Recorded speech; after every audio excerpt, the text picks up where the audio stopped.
శ్రీ గణేశాయ నమః. శ్రీ గురుభ్యో నమః. ఎస్ఎస్సి జై హనుమాన్ ఛానల్ యాజమాన్యానికి, బృందానికి మరియు ప్రేక్షకులకు దసరా నవరాత్రులు, దేవీ నవరాత్రుల శుభాకాంక్షలు తెలియజేసుకుంటూ ఈరోజు ఆశ్వీజ శుద్ధ సప్తమి అమ్మవారి అవతారాల లోపట మనకు ఈరోజు సరస్వతి అవతారము.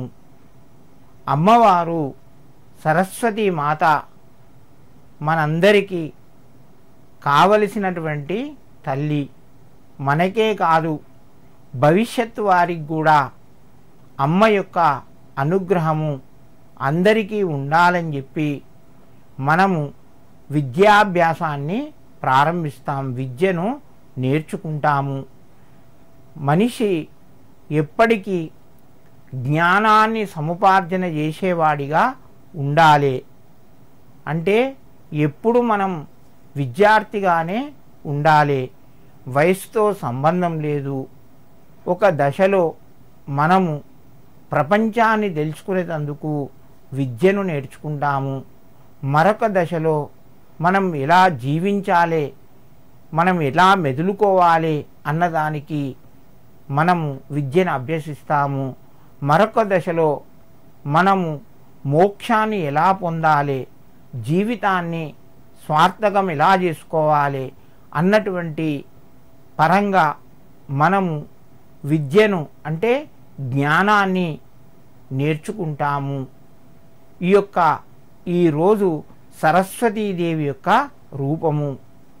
అమ్మకు సమర్పించినటువంటి వస్తువులు అంటే వస్త్రానికి సంబంధించి తెల్లని వస్త్రాలు సరస్వతీదేవికి మనం సమర్పించాలి. ఈరోజు పెరుగన్నాన్ని దద్దోజనం అంటారు, నివేదించడం అమ్మవారి యొక్క కృపకు మనము పాత్రులమైతాము. మనకు సరస్వతీదేవి జ్ఞానాన్ని ప్రసాదిస్తుంది, వెలుగునిస్తుంది. మనకు పూర్వం చెప్పేవారు విద్య రాని వాడు వింత పశువు అని. కానీ ఈరోజు మనం జ్ఞానాన్ని పొందుతున్నాం, విద్యను నేర్చుకుంటున్నాం. ఈ యొక్క నేర్చుకునే విద్య ఏ విధంగా ఉండాలి అంటే అమ్మవారు సరస్వతీదేవి యొక్క వాహనము హంస. హంస ఏ విధంగా ఉంటుందో మన విద్య కూడా అలాంటి విద్యను మనం నేర్చుకోవాలి. అంటే హంసకు మనకు ఉదాహరణగా చెప్తారు, పాలు నీళ్లు కలిపి ఒక దాంట్లో ఉంచితే హంస పాలను మాత్రమే స్వీకరిస్తుంది, నీళ్లను వదిలివేస్తుందని చెప్పి చెప్తారు. అంటే మనం నేర్చుకునేటువంటి విద్య మంచి సాత్వికాన్ని, ఇతరులకు ఉపయోగపడేటువంటి విద్యను మనం హంసలాగా జ్ఞానాన్ని పొందాలి, విద్యను నేర్చుకోవాలి. ఈరోజు ఆ త్రిరాత్రి నవరాత్రులు అంటే 3 రాత్రులు నవరాత్రులు చేస్తారు. అంటే 9 రోజులు చెయ్యని వారు చివరి 3 రోజులు ఆచరిస్తారు. అలాంటి వారు ఈరోజు కలశస్థాపన చేసుకొని అమ్మవారి యొక్క నవరాత్రులు ప్రారంభించవచ్చు. చేసుకునేవారు ఈరోజు చేసుకోవచ్చును. ఈరోజే కలశస్థాపన చెయ్యాలి, సరస్వతీ పూజను ఆచరించాలి. అమ్మ యొక్క సరస్వతీ మాత అనుగ్రహము జ్ఞానాన్ని మనకు ప్రసాదించి జ్ఞానం ద్వారా మన జీవితంలో వెలుగులను నింపుతున్నది. అలాంటి సరస్వతీ మాతకు ఈరోజు కుంకుమార్చన చేసుకునేవారు సరస్వతి అష్టోత్తర శతనామావళితో కుంకుమార్చన చేయండి. ఈ పుస్తకాల పూజ కూడా చేస్తారు. సుహాసిని అర్చించి ఈరోజు పుస్తకాలు పెన్నులు పిల్లల చేత ఇప్పించడం వలన ఆ యొక్క సరస్వతీ మాత అనుగ్రహం కలుగుతూ ఉంటుంది.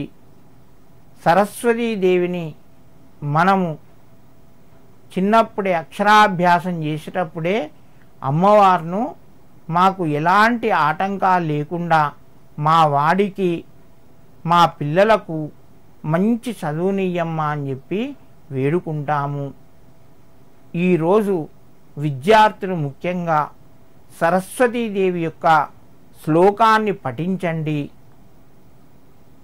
సరస్వతీ నమస్తుభ్యం వరదే కామరూపిణి విద్యారంభం కరిష్యామి సిద్ధిర్భవతు మే సదా అని చెప్పి చదువుకున్న, లేదా యా కుందేందు తుషారహారధవలాం వ్యాశుభ్ర వస్త్రాన్వితాం యా వీణా వరదండమండితకరాం వ్యాసేత పద్మాసనాం యా బ్రహ్మాండాచ్యుత శంకర ప్రభృతై దేవై సదా వందితాం యామాం పాతు సరస్వతీం భగవతీం నిశ్చేపజాడ్యాపహం అని చెప్పి అమ్మవారును స్మరించుకొని నమస్కరించి, ముఖ్యంగా విద్యార్థులు ఈరోజు అమ్మవారి దగ్గర పసుపు కుంకుమ వేసి నమస్కరించినట్టుంటే ఆ సరస్వతి అనుగ్రహము అందరికీ కలుగుతూ ఉంటుంది.